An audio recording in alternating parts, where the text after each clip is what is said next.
আপনারা শুনছেন 90.8 FM বেতার বিদ্যাসাগর, মেদিনীপুরের একমাত্র কমিউনিটি রেডিও চ্যানেল বেতার বিদ্যাসাগর। আপনার সঙ্গে, আপনার কথায়। কৃষি সংক্রান্ত নানান কথা, প্রশ্ন আপনার, উত্তর দেব আমরা। কৃষিক্ষেত্রের নানান খুঁটিনাটি তথ্য নিয়ে শুরু হচ্ছে আমাদের অনুষ্ঠান ম্যাটিক্স কৃষি পাঠশালা। ম্যাটিক্স কৃষি পাঠশালায় আজকের বিষয় ন্যানো ফার্টিলাইজার। আজকের অতিথি শ্রী পঙ্কজ ওঝা। কৃষি প্রধান দেশ ভারতবর্ষ, তাই কৃষিক্ষেত্রে উন্নতির কথা মাথায় রেখে কৃষক বন্ধুর পাশে দেশের প্রধানমন্ত্রী সূচনা হলো কৃষকদের জন্য বিশেষ যোজনা PM প্রণাম। জৈবিক সারের ব্যবহার থেকে কৃষকদের বিশেষ প্যাকেজ প্রদান, সবই এই যোজনার অন্তর্গত। PM প্রণাম প্রধানমন্ত্রী কর্তৃক কৃষক বন্ধুর জন্য বিশেষ যোজনা। PM প্রণাম, এই প্রকল্পের সম্পর্কেই বিস্তারিত জেনে নেব এবার। অর্থনৈতিক বিষয় সংক্রান্ত মন্ত্রিসভা কমিটি অর্থাৎ CCEA 28 জুন 2023 তারিখে অনুষ্ঠিত একটি বৈঠকে PM প্রণাম প্রকল্পটি অনুমোদন করেছে। PM প্রণাম শব্দটি আমাদের মাতৃভূমির পুনরুদ্ধার, সচেতনতা সৃষ্টি, লালন পালন ও উন্নতির জন্য একটি PM প্রোগ্রামকে বোঝায়। আমাদের নিজের মায়ের মতো মাতৃভূমি অর্থাৎ মাদার আর্থের যত্ন নেওয়া এবং তাকে সুস্থ রাখার প্রতি এটি একটি অনন্য পদক্ষেপ। এভাবেই মাতৃভূমি এর বিনিময়ে আমাদের অনেক কিছুই ফিরিয়ে দেবেন। গ্রাম পর্যায় থেকে শুরু করে আমাদের সম্মিলিত প্রচেষ্টার মাধ্যমেই এটি সম্ভব। PM প্রণামের প্রাথমিক লক্ষ্য হল একটি গুরুত্বপূর্ণ সমস্যার সমাধান করা, আর সেই সমস্যা হল কৃষিতে রাসায়নিক সার এবং কীটনাশকের অত্যধিক ব্যবহার। অধিক উৎপাদনের আকাঙ্ক্ষায় অতিমাত্রায় সার ও কীটনাশকের ব্যবহার হচ্ছে, যার ফলে এই মাটির ক্ষতি হচ্ছে এবং উৎপাদন ক্ষমতা কমে যাচ্ছে। মাটির পুষ্টি নিরাপত্তার জন্য কৃষিতে জৈব এবং প্রাকৃতিক সার একীভূত করে মাটির পরীক্ষাভিত্তিক সারের সুষম ব্যবহার পদ্ধতি করা প্রয়োজন। এছাড়াও জৈব এবং প্রাকৃতিক কৃষি পদ্ধতি, সম্পদ সংরক্ষণের কৌশল যেমন সমন্বিত চাষ পদ্ধতি, ক্ষুদ্র সেচ, মালচিং, নো-টিলাজ, ফসলের ঘূর্ণনের মতো পদ্ধতিও কৃষিক্ষেত্রে গ্রহণ করা উচিত। এই পদ্ধতি মাটির উর্বরতা বাড়াবে, পরিবেশ দূষণ হ্রাস করবে এবং দীর্ঘমেয়াদী কৃষি উৎপাদনশীলতা বাড়াবে। কৃষিক্ষেত্রে সুষম সারের ব্যবহার মাটি সহ আমাদের পরিবেশের স্বাস্থ্য নিশ্চিত করতে গুরুত্বপূর্ণ ভূমিকা পালন করে। ভারসাম্য বজায় রেখে সার ব্যবহারের অর্থ হল উদ্ভিদের জন্য প্রয়োজনীয় পুষ্টির উপাদান সঠিক পরিমাণে এবং অনুপাতে সঠিক সময়ে এবং সঠিক পদ্ধতিতে ব্যবহার করা। সংশ্লিষ্ট রাজ্য বিশ্ববিদ্যালয়গুলি ইতিমধ্যে তাদের এলাকার ফসলের প্রয়োজন অনুসারে এই ডোজগুলি নির্ধারণ করেছে। সুপারিশকৃত ডোজ অনুযায়ী সার ব্যবহার করলে ফসলের ফলন ও গুণগত মান বৃদ্ধি পাবে। সুস্পষ্ট মাটিতে জন্মানো ফল, শাকসবজি এবং শস্য প্রায়শই প্রয়োজনীয় পুষ্টিগুণে সমৃদ্ধ এবং স্বাদ ভালো হয়। ভালো ফসলের জন্য এবং গুণমান আমাদের কৃষকদের জন্য উচ্চ লাভের দিকে পরিচালিত করে। এটা শুধু আরও বেশি পরিমাণ ফসল ফলানোর জন্য নয়, বরং ফসলের মানকেও উন্নত করার জন্য একটি বড় পদক্ষেপ। এটি একটি জয়ের কৌশল যা আমাদের কৃষকদের, আমাদের পরিবেশ এবং শেষ পর্যন্ত আমাদের সকলকে উপকৃত করে। সঠিক জ্ঞানের সঙ্গে পুষ্টির ব্যবহার করলে আমরা যে শুধু ফলনই বাড়াতে পারব তা নয়, বরং আমাদের জমি ভবিষ্যৎ প্রজন্মের জন্য যাতে উর্বর থাকে তাও নিশ্চিত করতে পারব। সুতরাং আসুন একটি উজ্জ্বল এবং আরও টেকসই কৃষি ভবিষ্যতের জন্য সুষম সার ব্যবহারের প্রচার এবং অনুশীলন চালিয়ে যাই। বিকশিত ভারত সংকল্প যাত্রা, বিকশিত ভারত সংকল্প যাত্রা। আসুন এই প্রকল্পের বিষয়ে এবার জেনে নেওয়া যাক। এই প্রকল্পের মূল উপাদানগুলির মধ্যে একটি হল PM প্রণাম প্রকল্প এবং কৃষিতে ড্রোনের ব্যবহারকে উন্নীত করার প্রচেষ্টা করা। সারের সুষম ব্যবহার এবং ন্যানো সারের ব্যবহার নিশ্চিত করার লক্ষ্যে department of fertilisers, sir company, প্রধানমন্ত্রী কৃষি সমৃদ্ধি কেন্দ্র, ফিল্ড অফিসার এবং নোডাল অফিসার সহ বিভিন্ন স্টেক হোল্ডারদের একত্রিত করেছে। VBSY এর একটি আকর্ষণীয় বিষয় এই যে এর মাধ্যমে বিভিন্ন ফসল এবং গাছপালাগুলিতে ন্যানো সার এবং জলে দ্রবণশীল সার স্প্রে করার পদ্ধতি প্রদর্শনের জন্য ড্রোনের ব্যাপক পরিমাণ ব্যবহার করা। এই উদ্যোগের ফলে 29টি রাজ্য বা কেন্দ্রশাসিত অঞ্চল জুড়ে বিভিন্ন জেলায় হাজার হাজার ড্রোন প্রদর্শিত হয়েছে। এই ব্যবহারিক পন্থা কার্যকরভাবে আধুনিক কৃষি প্রযুক্তি গ্রহণের সুবিধার কথা বলেছে। নাগরিকদের মধ্যে টেকসই কৃষির অনুশীলন সম্পর্কে আরও তথ্য প্রচার করাই এই প্রকল্পের উদ্দেশ্য। উল্লেখ্য, এই প্রোগ্রামটি একটি অপ্রতিরোধ্য সাড়া পেয়েছে এবং লক্ষ লক্ষ দর্শক ড্রোন প্রদর্শনীর সাক্ষী দেখেছে। কৃষকরা বিশেষ করে প্রচলিত ইউরিয়ার তুলনায় ন্যানো ইউরিয়ার উপকারিতা বুঝে ন্যানো সার প্রয়োগে গভীর আগ্রহ দেখিয়েছেন। এই ইভেন্টগুলির সময় আলোচনার আর কথোপকথনের মাধ্যমে করা অনুশীলনগুলি যথেষ্ট কার্যকরী হয়েছে, যা কৃষকদের মধ্যে ক্রমবর্ধমান সচেতনতা এবং আগ্রহ প্রদর্শন করেছে। বহু উৎসাহী কৃষক এই প্রকল্পের প্রতি ড্রোন ব্যবহারে আগ্রহ প্রকাশ করেছেন। এই আধুনিক প্রযুক্তির অর্থনৈতিক সম্ভাব্যতা কৃষকদের আলোর দিশা দেখিয়েছে এবং কৃষিতে আরও টেকসই এবং সাশ্রয়ী পদ্ধতির পথ প্রশস্ত করেছে। মাননীয় প্রধানমন্ত্রী শ্রী নরেন্দ্র মোদী প্রধানমন্ত্রী মহিলা কিষাণ ড্রোন কেন্দ্র চালু করেছেন। এটি মহিলাদের স্বসহায়ক গোষ্ঠীগুলিকে ড্রোন সরবরাহ করবে, যাতে তারা জীবিকা নির্বাহের জন্য এই প্রযুক্তি ব্যবহার করতে পারেন। প্রধানমন্ত্রী কৃষি সমৃদ্ধি কেন্দ্রগুলি VBSY প্রোগ্রামগুলিকে সমর্থন করার জন্য সক্রিয় ভূমিকা পালন করেছে, যার ফলে এই উদ্যোগের সহযোগিতামূলক প্রকৃতির উপর জোরও দেওয়া হয়েছে। বিকশিত ভারত সংকল্প যাত্রা শুধু একটি যাত্রা নয়, এটি ভারতীয় কৃষির জন্য একটি টেকসই এবং প্রযুক্তিগতভাবে উন্নত ভবিষ্যতের দিকে একটি রূপান্তরমূলক পদক্ষেপ। যাত্রার অগ্রগতির সঙ্গে সঙ্গে এটি দেশের কৃষির ল্যান্ডস্কেপকে নতুন রূপ দেওয়ার, উদ্ভাবনকে উৎসাহিত করার এবং সবার জন্য একটি সবুজ আরও সমৃদ্ধ ভবিষ্যৎ নিশ্চিত করার প্রতিশ্রুতি দেয়। ড্রোন প্রযুক্তি, ন্যানো সার এবং টেকসই চাষ পদ্ধতির প্রচারের মাধ্যমে এটি শুধুমাত্র সচেতনতাই তৈরি করছে না, বরং কৃষকদের আরও সমৃদ্ধ এবং পরিবেশ বান্ধব ভবিষ্যতের জন্য উদ্ভাবন গ্রহণ করতে অনুপ্রাণিত করছে। আমরা যেমন এই কৃষি বিপ্লবকে উৎসাহিত হতে দেখি, এটা স্পষ্ট যে বিকশিত ভারত সংকল্প যাত্রা একটি উন্নত এবং টেকসই ভারতের জন্য বীজ বপন করছে এবং এগিয়ে নিয়ে যাচ্ছে। এরই অঙ্গ হিসেবে আমাদের এবারের অনুষ্ঠান বেতারের মাধ্যমে কৃষি বন্ধুর জন্য সচেতনতামূলক অনুষ্ঠান ম্যাটিক্স কৃষি পাঠশালা। শুনতে থাকুন বেতার বিদ্যাসাগর FM 90.8। স্বাস্থ্যকর মাটি, স্বাস্থ্য ভারত। প্রিয় কৃষক ভাই ও বোনেরা, ম্যাট্রিক্স ফার্টিলাইজার অ্যান্ড কেমিক্যালস লিমিটেডের পক্ষ থেকে আমরা আপনাদের সকলকে উষ্ণ অভ্যর্থনা এবং শুভেচ্ছা জানাই। বন্ধুরা, matrix fertiliser and chemicals limited Paschimbanga রাজ্যের পূর্ব বর্ধমান জেলার পানাগড়ে অবস্থিত একটি ইউরিয়া উৎপাদনকারী সংস্থা। ম্যাট্রিক্স প্ল্যান্টটি পশ্চিমবঙ্গের প্রথম এবং একমাত্র ইউরিয়া কারখানা। আপনারা সবাই জেনে খুশি হবেন যে মাটি পরীক্ষার জন্য কোম্পানি কর্তৃক একটি ভ্রাম্যমাণ মৃত্তিকা পরীক্ষাগার স্থাপন করা হয়েছে, যা সমগ্র বাংলায় তার পরিষেবা প্রদান করে।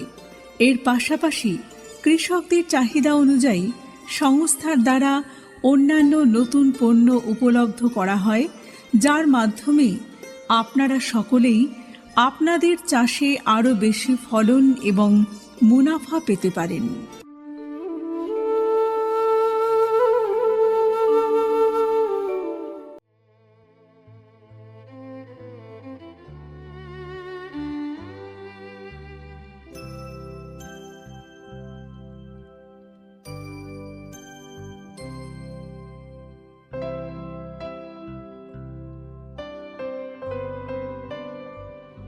নমস্কার বন্ধু, আপনারা শুনছেন 90.8 মেগাহার্জ বেতার তরঙ্গে বেতার বিদ্যাসাগর।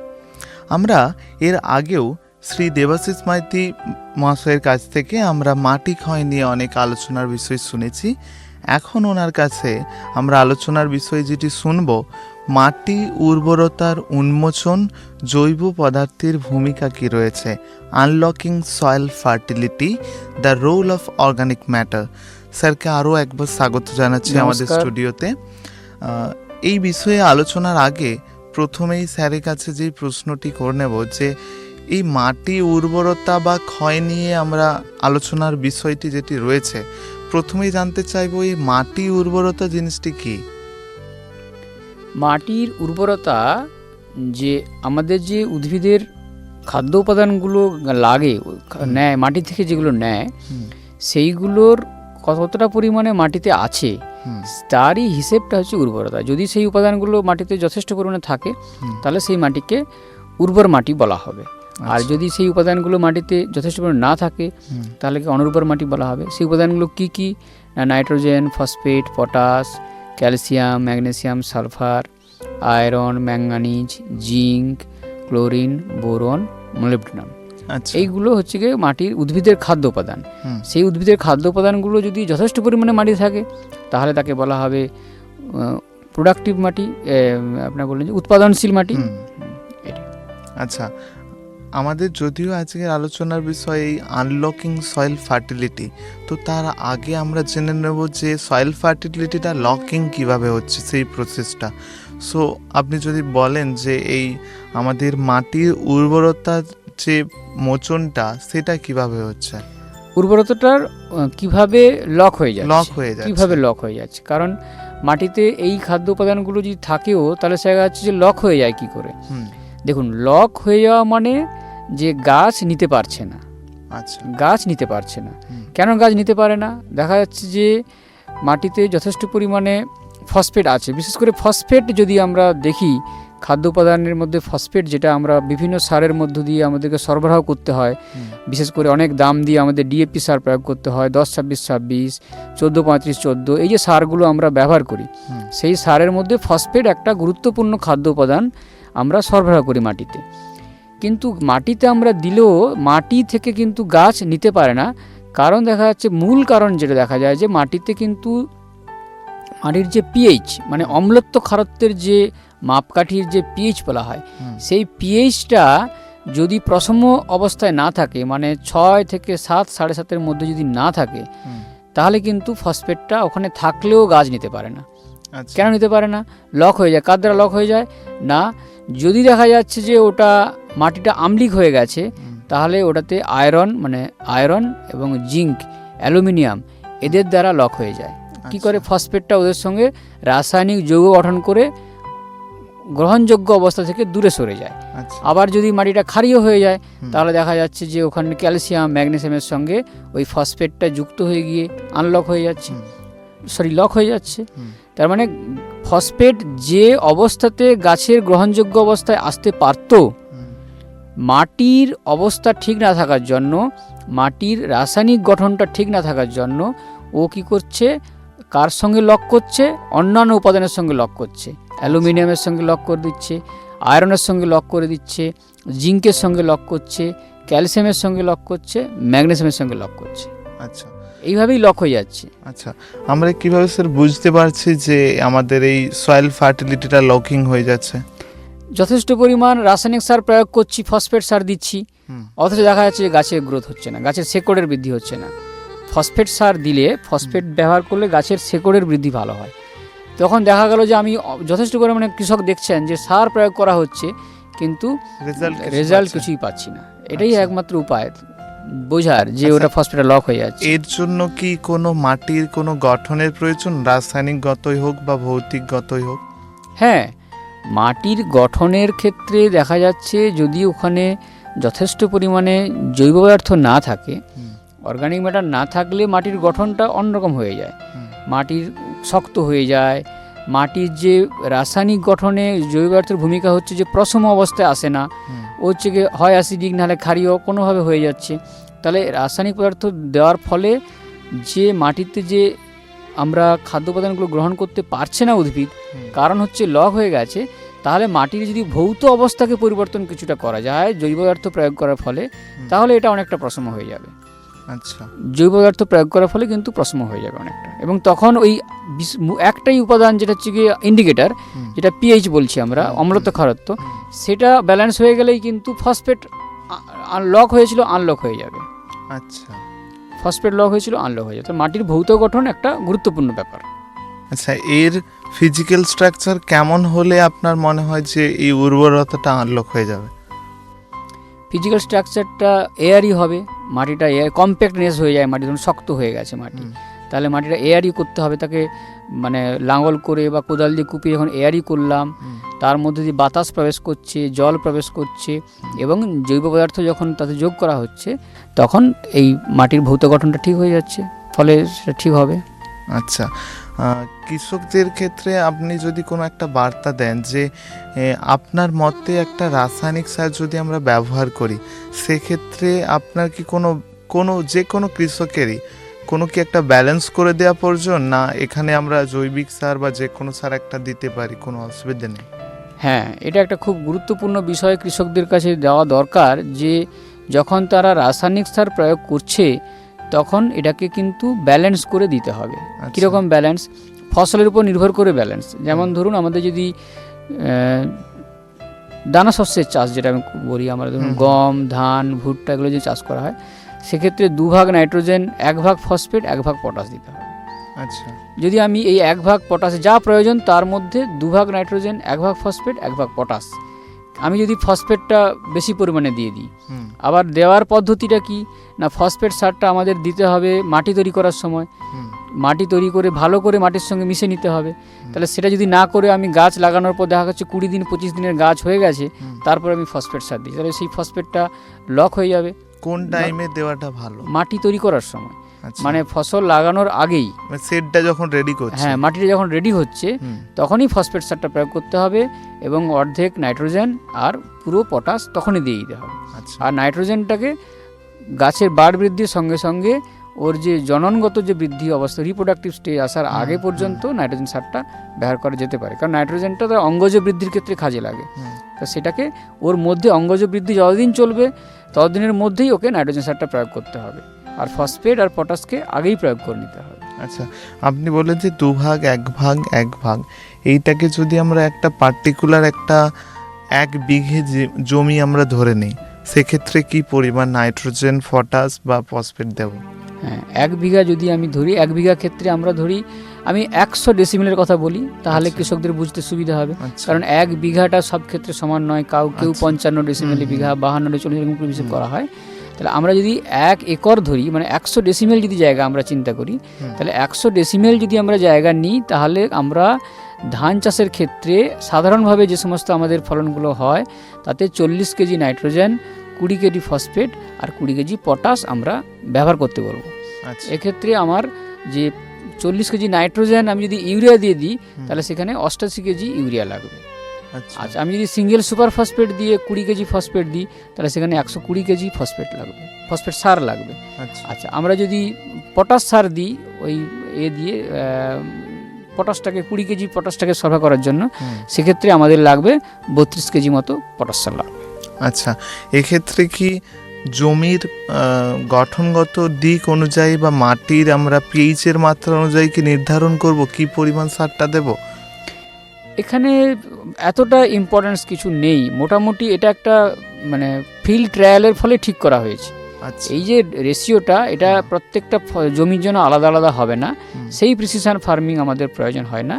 এটা একটা দীর্ঘদিনের যে ফিল্ড ট্রায়াল করা হয়েছে, সরকারিভাবে যে রিসার্চগুলো করা হয়, যে ফিল্ড ট্রায়াল করা হয়, সেক্ষেত্রে দেখা গেছে যে আমরা সাধারণভাবে যে ধানের চাষের ক্ষেত্রে আমরা 1 একর জায়গাতে 40-20 ডোজে নাইট্রোজেন ফসফেট সার দেবো, নাইট্রোজেন ফসফেট পটাশ সার দেবো।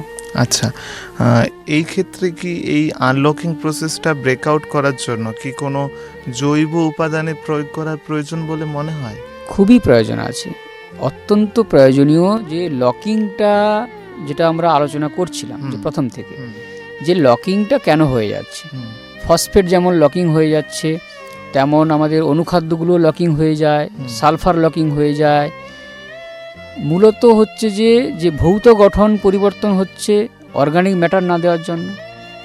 অর্গানিক ম্যাটার না দেওয়ার জন্য রাসায়নিক গঠনেও পরিবর্তন হচ্ছে, মানে অর্গানিক ম্যাটারটা মানে জৈব পদার্থ প্রয়োগ করার ফলে যে তার মাটির যে প্রসম অবস্থা আসার কথা, সেই প্রসম অবস্থায় আসলে তার আম্লিকত্ব আর ক্ষারত্বটা প্রসম অবস্থায় এসে যাবে, তাহলে রাসায়নিক গঠনের উপর প্রভাব ফেলছে। আবার জৈব পদার্থ না দেওয়ার জন্য সবথেকে বড় যেটা হচ্ছে, সেটা হচ্ছে কি জীবাণুর উপর প্রভাব পড়ছে। মাটির মধ্যে যেটা গঠন অত্যন্ত গুরুত্বপূর্ণ যে দিকটা হচ্ছে কি মাইক্রো অর্গানিজম, জীবাণু। যে মাইক্রো অর্গানিজমগুলো কিন্তু এখন যেটা এই লকিং আনলকিং প্রসেসে আমাদের কিন্তু মাটিতে এই অর্গানিক ম্যাটারের সঙ্গে সঙ্গে জীবাণু সারেরও কিন্তু প্রয়োগ শুরু হয়েছে। যেমন ধরুন phosphate solubilizing bacteria, PSB, phosphate solubilizing bacteria. এর কি প্রয়োজন? এইটা এই যে ফসফেটটা যে লক হয়ে আছে, তাকে আনলক করার জন্য ফসফেট সলিবুলাইজিং ব্যাকটেরিয়া সে কি করবে, গিয়ে ওই ফসফেটগুলো যাদের সঙ্গে বিক্রিয়া করে কেমিক্যাল বন্ড তৈরি করে থেকে গেছে, এই ব্যাকটেরিয়াটা গিয়ে ওর শরীরের থেকে বিভিন্ন রকম নিঃসরণ, এনজাইম এক্সট্রা নিঃসরণ করবে এবং অর্গানিক ম্যাটারকে, ওকে বাঁচাতে গেলে অর্গানিক ম্যাটার প্রয়োগ করতে হবে। সেই অর্গানিক ম্যাটার গিয়ে ওর সঙ্গে যখন খাদ্য ডিকম্পোজ করবে তখন কিছু অ্যাসিড তৈরি হবে, সেই অ্যাসিডগুলো গিয়ে ওটাকে প্রশম করবে এবং প্রশম করার ফলে ওই ফসফেটটা আবার গ্রহণযোগ্য অবস্থায় চলে আসবে। আচ্ছা, একইভাবে পটাশ সারের ক্ষেত্রেও গ্রহণযোগ্য অবস্থায় আনার জন্য অর্গানিক ম্যাটার, জীবাণু সার, জীবাণু ব্যবহার করা হচ্ছে। আচ্ছা, একটা কৃষক কিভাবে বুঝবে এই নর্মালি তো অন্যান্য রাসায়নিক সার ব্যবহারের ক্ষেত্রে যে ওই জীবাণু সারটাই এখন দিলে আমার ভালো প্রয়োজন, সেটা কিভাবে আইডেন্টিফাই করবে? আইডেন্টিফাই করা মানে দেখুন, আইডেন্টিফিকেশান একটাই, যেটা আলোচনা হয়েছে যে আমি যতটা সার প্রয়োগ করে আগে যতটা ফলন পেতাম, এখন আমাকে তার থেকে অনেক বেশি সার প্রয়োগ করতে হচ্ছে। তাতে কৃষকের মনে হতে পারে যে সারের গুণগত মান কমে যাচ্ছে, তা কিন্তু নয়, সারের গুণগত মান কমেনি। সার কিন্তু অলরেডি সরকারিভাবে তার কোয়ালিটি কন্ট্রোল চলছে সবসময়। তাদের যত পরিমাণ খাদ্য উপাদান থাকার কথা তত পরিমাণ খাদ্য উপাদান আছে কিনা দেখার জন্য সরকারিভাবে তার চেষ্টা চলছে। আচ্ছা, সেক্ষেত্রে আমাদের কোনো সন্দেহ করার জায়গা নেই যে আমাদের সারের গুণগত মান কমে গেছে। সারের গুণগত মান একমাত্র স্টকে যদি দীর্ঘদিন ফসফেট সার থেকে যায়, সিঙ্গেল সুপার ফসফেট, তার পার্সেন্টেজ কমে যায়, সারের পার্সেন্টেজ। সেই জন্য সিঙ্গেল সুপার ফসফেট ব্যাচে ব্যাচে তৈরি করা হয়, অত একসঙ্গে হিউজ পয়েন্ট তৈরি করা হয় না। আচ্ছা, তাহলে যেটা হচ্ছে কি, আমি যখন দেখছি, কৃষক যখন দেখছেন যে আমার আগে যতটা সার প্রয়োগ করে যতটা আমি উপাদান পেতাম এখন ততটা পাচ্ছি না, একমাত্র কারণ হচ্ছে যে মাটির তার যে সারের যে ফার্টিলিটি, যেটা সেই ফার্টিলিটিটা কিন্তু বজায় রাখতে পারছে না। ফার্টিলিটি থেকে সে প্রোডাক্টিভিটি যেতে পারছে না, মানে সার ওখানে মাটিতে আছে কিন্তু লক হয়ে যাচ্ছে, উপাদানগুলো গাছ গ্রহণযোগ্য অবস্থায় আনতে পারছে না। এটাই একমাত্র বোঝার উপায়। জীবাণু সারের মধ্যে কি কি উপাদান রয়েছে যেটা দ্বারা আমরা বুঝতে পারি যে ওটা না নর্মালি ওটা ব্যাকটেরিয়ার মাধ্যমে কাজটা হয়? ব্যাকটেরিয়ার মাধ্যমেই কাজটা হয়। জীবাণু phosphate soluble bacteria, potash soluble bacteria, এইগুলো বা ভেসিকুলার আরবাসকুলার মাইকোরাইজি যেটা, সেটাও অনেক খাদ্য উপাদানকে গ্রহণযোগ্য করে নিয়ে আসে। সেটা হচ্ছে এক প্রকার ছত্রাক। সেই ছত্রাক উদ্ভিদের শেকড়ের সঙ্গে একটা সিম্বাসিস করে, মিথজীবিতা করে, শিকড়ে গিয়ে বিশেষ গুটি গুটি তৈরি করে। সেই গুটি গুটি তৈরি করার ফলে ওখানে কাছাকাছি যে সমস্ত উপাদানগুলো শেকড়ের কাছে চলে আসে, মানে এই যে রাসায়নিক উপাদানগুলো, এবং গাছ সেগুলো নিতে পারে। আচ্ছা, এগুলো কি যে কোনো সাধারণিক মানে ফার্টিলাইজার শপে আমরা পেতে পারি না? জীবাণু সারগুলো বিশেষ করে ফসফেট সলিউবল ব্যাকটেরিয়া, এগুলো কিন্তু এখন পাওয়া যাচ্ছে। এখন পাওয়া যাচ্ছে মোটামুটি বিভিন্ন ভালো ভালো কোম্পানিও তৈরি করছে। এছাড়া নামি কোম্পানি নয় এরকম যেগুলো, তারাও অনেক তৈরি করছে। তবে একটু যাচাই করে নেওয়া ভালো, একটু দোকানদারের সঙ্গে কথা বলে নেওয়া ভালো যে একটু ভালো কোম্পানির, যাতে মানে, কারণ ওই জীবাণুগুলো যদি একটা নির্দিষ্ট সময় থাকে যে এতদিনের মধ্যে যদি ওটাকে যদি না প্যাকেটিং করা হয়ে থাকে বা যদি অনেক দিন ধরে প্যাকেটে পড়ে থাকে, তাহলে ওই জীবাণুর এটা কমে যাবে, ভায়াবিলিটি অনেক কমে যায়। অ্যাকচুয়ালি জীবাণুগুলোকে ল্যাবরেটরিতে তৈরি করার পর যখন প্যাকেটিং করে মিডিয়া দিয়ে নিয়ে আসা হচ্ছে, নিয়ে এসে যখন প্যাকেটে থাকছে, আবার ফিল্ডে যখন দিচ্ছি আমরা, ফিল্ডে গিয়ে ওর তো বংশবিস্তার হতে হবে। অবশ্যই ওর বংশবিস্তার করার জন্য জৈব পদার্থের প্রয়োজন আছে। তাহলে মাটিতে যথেষ্ট পরিমাণে জৈব পদার্থ থাকতে হবে। সেরকম মাটিতে বা ওখানে জৈব পদার্থ মিশিয়ে বা অনেক সময় আর্টিফিশিয়ালি ওর সঙ্গে গ্লুকোজের যে সোর্স, গুড়, ঝোলা গুড় ফুড় দিয়ে এগুলোকে মিশিয়ে ওকে ব্যবহার করতে মাটিতে, তবেই ওটার বংশবিস্তার শুরু হবে। এবং যতই বংশবিস্তার হবে তত ওটা মাটিতে গিয়ে কাজ করতে ভালো হয়। ওটা কি পরিমাণ ব্যবহার করতে হবে? আচ্ছা, ওটা মোটামুটি আমাদের দেখা যাচ্ছে একরে 1 কেজি হিসাবে আমরা ব্যবহার করতে পারি। 1 একর জায়গাতে ওটা 1 কেজি হিসাবে। আচ্ছা, 1 একরে 1 কেজি ব্যবহার করতে পারি। আচ্ছা, আপনি কিছুক্ষণ আগে বললেন যে পিএইচ এর মাত্রা বজায় রেখে আমাদেরকে এগুলি করতে হবে। তো মাটির এই পিএইচ এর মাত্রা কিভাবে বজায় রাখবো? আচ্ছা, মাটির পিএইচ এর মাত্রা বজায় রাখার জন্য একমাত্র যে কালচারাল পদ্ধতি সেটা হচ্ছে যে জৈব সার নিয়মিতভাবে ব্যবহার করা। আচ্ছা, আর রাসায়নিকভাবে ওতে চুন প্রয়োগ করা। চুন প্রয়োগ করা। আচ্ছা, চুন আমরা পার ডেসিমেলে 2 কেজি একটা রেকমেন্ডেশন, মোটামুটি সয়েল টেস্ট না করেও এই রেকমেন্ডেশন যদি আমরা ব্যবহার করতে পারি বছরে একবার, তাহলে মাটি প্রশম থাকবে। ওটা বছরে যে কোনো টাইম একটা চাষের আগে আমরা করতে পারি? যে কোনো টাইম করলে হবে না, মানে বর্ষাকালে হলে ভালো হয়। তাহলে কি হচ্ছে, মাটিটা ভেজা ভেজা থাকে এবং ওই সময় মিনিমাম 21 দিন মাটিটাকে ফাঁকা দিতে হবে। 21 দিন মানে মাটিটাকে, চুনটা দেওয়ার পরে না হ্যাঁ, আগে? চুনটা দেওয়ার পরে। আচ্ছা। চুন দেওয়ার পরে ওটা মাটিতে 21 দিন ওকে অ্যালাউ করতে হবে রিয়াকশান করানোর জন্য। রিয়াকশান করলে তবেই ওটা আপনার মাটির অ্যাসিডিটাকে কমাতে পারবে। আচ্ছা, এরপরে আমরা ওই চুনটা দেওয়ার পরে আবার জৈবিক সার ব্যবহার করব না নর্মালি সব কিছুই? না, ওই যে মাটিতে যে বছর চুন প্রয়োগ করলাম সেই বছর তার মাটিতে চুন আর জৈব পদার্থ না প্রয়োগ করলেও চলবে সেটাতে।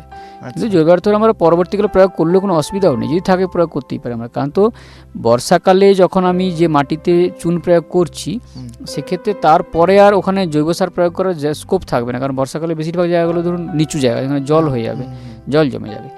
জৈব সারটা আমাদের লাগবে যখন বর্ষার পরবর্তীকালে যখন আমি চাষ করছি, তখন উঁচু জায়গাগুলোতে মূলত আমরা জৈব সারটা দেবো ওটাতে। ভাই বর্ষার টাইমে 20 দিন গ্যাপটা দেওয়ার পরেও আর সময় হয়তো পাবে না কৃষক। আচ্ছা, এই উর্বরতা বৃদ্ধির ক্ষেত্রে আমরা যে কৃষিকাজেই হোক বা যে কোনো উদ্ভিদের ক্ষেত্রেই হোক, এই উর্বরতার সাথে কোথাও কি আমরা এই উদ্ভিদের কোনো সম্পর্ক কানেক্ট করতে পারছি?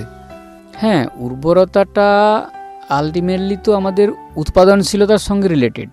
মানে আমি যে চাষ করছি, আমরা যে গাছ লাগাচ্ছি, তার উৎপাদনশীলতাটা আমরা কীভাবে বিচার করি না, খাদ্য উপাদানগুলো গাছ গ্রহণ করছে এবং অবশেষে তার সেই গাছ থেকে আমরা যে ফলটা পেতে চাই সেই ফলটা পাচ্ছি। ধরুন আমি টমেটো গাছ লাগিয়েছি, তাহলে টমেটো গাছ থেকে তো আমাকে টমেটোর ফলনটা পেতে হবে। অবশ্যই। টমেটো আমাদের এখনকার ধরুন হাইব্রিড টমেটো জাত যদি লাগাই আমরা, একটা গাছ থেকে মিনিমাম 10 কেজি 15 কেজি পর্যন্ত আমরা টমেটো পেতে পারি। কিন্তু দেখা গেলো যে একটা গাছ 4-5 কিলো ফলন দিচ্ছে, হচ্ছে না। তাহলে কি হচ্ছে, ওই মাটিটা তো উৎপাদনশীলতাটা কম বলে দেখা যাচ্ছে। আচ্ছা। কারণ আমার ওই টমেটো গাছটার 10 কেজি ফলন দেওয়ার ক্ষমতা আছে, কিন্তু মাটি তাকে সাফিসিয়েন্ট খাদ্য উপাদান সংগ্রহ দিতে পারছে না, তাহলে মাটির উৎপাদনশীলতাটা কম আছে। আচ্ছা। এবার এই উৎপাদনশীলতার সঙ্গে আপনি ফার্টিলিটি, উৎপাদনশীলতা মানে প্রোডাক্টিভিটি, ফার্টিলিটি মানে তো উর্বরতা, তাহলে উর্বরতা যদি ঠিক থাকে তাহলে যদি সে খাদ্য উপাদান সংগ্রহ দিতে না পারে, তাহলে বুঝতে হবে যে তার খাদ্য উপাদানগুলো লক হয়ে গেছে। আচ্ছা। বিশেষ করে এই যে এগুলো আলোচনা হলো, তাহলে সেগুলো লক হয়ে আছে। কারণ তাহলে আমি যদি যথেষ্ট পরিমাণে সার প্রয়োগ করছি, আমি যখন চাষ করছি সার প্রয়োগ করছি কিন্তু আমি ফলনটা পাচ্ছি না, তার মানে ওটা সারগুলো লক হয়ে যাচ্ছে। আচ্ছা। এবারে আমি যদি সারগুলো প্রয়োগ করে ফলন ভালো উৎপাদনটা পেয়ে থাকি, তাহলে আমি বুঝতে পারবো যে মাটিটা আমার ভালো আছে, ফার্টিলিটিটা এখনো বজায় আছে, উর্বরতাটা বজায় আছে। আচ্ছা। আচ্ছা, কিছুক্ষণ আগে একটা আমরা কথা শুনলাম যে মাইক্রো অর্গানিজম বলে আপনি বললেন, এই বিষয়টা নিয়ে যদি বলেন। মাইক্রো অর্গানিজম মানে জীবাণু। জীবাণু মাটির একটা অত্যন্ত গুরুত্বপূর্ণ মানে বসবাসকারী জীব মাটিতে। আচ্ছা। মাটির উপাদান বলবো না, কারণ মাটিতে বসবাসকারী যে সমস্ত জীব আছে, যেগুলো অণুজীব, মানে চোখে দেখা যায় না, চোখে দেখা যায় না, সেইটা হচ্ছে অণুজীব। আচ্ছা। মাইক্রোঅর্গানিজম আমরা চোখে দেখি না, একমাত্র যখন ধরুন খাদ্য কণা, আমরা যদি বাড়িতে কোনো পাউরুটি ফুটি রেখে দিই বা মিষ্টি রেখে দিই, কিছুদিন পর দেখুন ছাতা পড়ে গেছে, ফাঙ্গাস হয়ে গেছে, ফাঙ্গাসটা আমরা চোখে দেখতে পাচ্ছি। বা ধরুন আমরা যে বাড়িতে দই বসাই, তাহলে দই বসালে কি হয়, ল্যাক্টোব্যাসিলাস ব্যাকটেরিয়া ফাংশন করে, তার ফাংশন দেখে আমরা বুঝতে পারলাম দুধটা দই হয়ে গেল, কিন্তু এইরকম অনেক কোটি কোটি কোটি কোটি ব্যাকটেরিয়া মাটিতে বসবাস করে। আচ্ছা। সেই মাটিতে বসবাস করা মাইক্রো অর্গানিজম বা অণুজীব, সেগুলো আমাদের সর্বপ্রকার উপকারে সাহায্য করে। আচ্ছা। তার মধ্যে একটা হচ্ছে কি, ওই আনলক করতে সাহায্য করছে, ফসফেট আনলক করছে, পটাশ আনলক করছে, জিঙ্ককে আনলক করে, কপার ম্যাঙ্গানিজ এগুলোকে আনলক করে করতে সাহায্য করছে। আচ্ছা, অসংখ্য ধন্যবাদ স্যারকে। স্যার যেমনটা বললেন যে কোনো এক কৃষক বন্ধু যদি এই মাটির উর্বরতা নিয়ে, বা সে ভাবছে যে আমার মাটির হয়তো উর্বরতা কম বা বীজ খারাপ, যার জন্য ফসল তার সাফল্য মতো হচ্ছে না, তো সেক্ষেত্রে অবশ্যই তার রাসায়নিক সারের ব্যবহারের ব্যালেন্স করা প্রয়োজন। তার সাথে সাথে জৈব উপাদান যদি সে ব্যবহার করতে পারে, জীবাণু সার, বা অবশ্যই স্যার যেমন সময়টা উল্লেখ করে দিলেন যে বর্ষাকালের সময় চাষের আগে আমরা যদি চুন ব্যবহার করতে পারি, তো সেক্ষেত্রে মাটির পিএইচের মাত্রা এবং তার গুণগত মানের সাফল্য আমরা ব্যবহার করলে হয়তো লক্ষ্য করতে পারবো। অসংখ্য ধন্যবাদ স্যারকে আমাদের এই মাটির উর্বরতা উন্মোচন নিয়ে আলোচনা করার জন্য।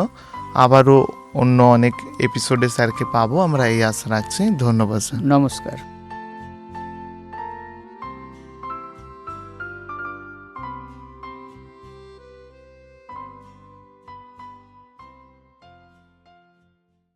বন্ধু শুনছেন 90.8 FM বেতার বিদ্যাসাগর, মেদিনীপুরের একমাত্র কমিউনিটি রেডিও চ্যানেল বেতার বিদ্যাসাগর, আপনার সঙ্গে আপনার কথায়।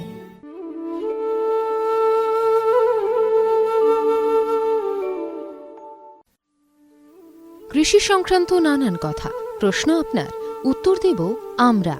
কৃষি সংক্রান্ত নানান খুঁটিনাটি তথ্য নিয়েই বেতার বিদ্যাসাগরের বিশেষ অনুষ্ঠান ম্যাটিক্স কৃষি পাঠশালা।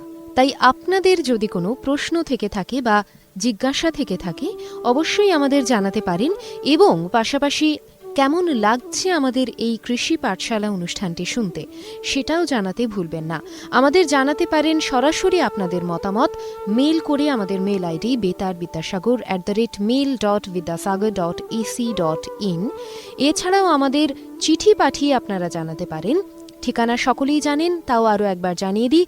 বেতার বিদ্যাসাগর, বিদ্যাসাগর বিশ্ববিদ্যালয়, রাঙামাটি, মেদিনীপুর 721102। এছাড়া সরাসরি তো চলে আসতেই পারেন, আমাদের ফোনও করতে পারেন 8116884995 এই নাম্বারে। শুধুমাত্র ফোন নয়, সরাসরি হোয়াটসঅ্যাপ কিংবা মেসেজের মাধ্যমেও জানাতে পারেন আপনার মতামত। এছাড়াও ফেসবুক কিংবা ইনস্টাগ্রামেও আমরা রয়েছি 90.8 FM বেতার বিদ্যাসাগর এই নামে। আমাদের চটপট সার্চ করে ফেলুন এবং কোনো কথা থাকলে অবশ্যই আমাদের মেসেজ করে জানাতে পারেন। আমাদের অনুষ্ঠানের নিচে কমেন্ট বক্সে কমেন্ট করে জানাতে পারেন। ইউটিউব সেকশনে গিয়েও আমাদের অনুষ্ঠানের নিচে কমেন্ট সেকশনে কমেন্ট করে জানাতে পারেন, এবং অবশ্যই ইউটিউবে আমাদের এই লাইভ অনুষ্ঠানটি শুনলে লাইক, শেয়ার এবং সাবস্ক্রাইব কিন্তু করতেই হবে। আমরা কিন্তু অপেক্ষায় আছি, তাই চটপট আপনার কথা পৌঁছে দিন আমাদের দোরগোড়ায়।